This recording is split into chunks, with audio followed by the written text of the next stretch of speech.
All the best horror movies followed this simple formula. A group of unsuspecting victims enter a location that has a dark secret, and then they get killed off one by one, until the killer is revealed in a shocking twist ending. The owner warns him that under no circumstances should he open room 313. Of course, being a curious person, Zach decides to disobey the rules and find out what's inside.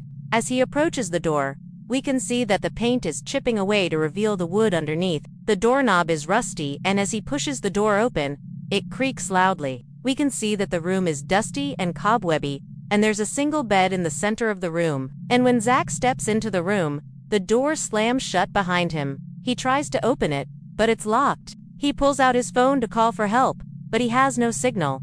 He looks out the window, but it's just static. And at this point, we know something's not right. But what if I told you there's a way to make this story even scarier? Let me show you. Zach starts to hear scratching noises coming from the walls. He tries to ignore it, but then the scratching gets louder and more aggressive. Suddenly, the bed starts to shake violently. Zach screams as he tries to get away from the bed, and that's when we see the first kill.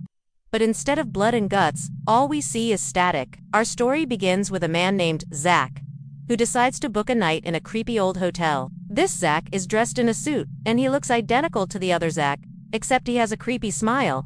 He looks at the shaking bed and says, "Ah, it's time for your shift to end." Then he closes the door, leaving us with more questions than answers. But here's where the story takes a turn for the worst.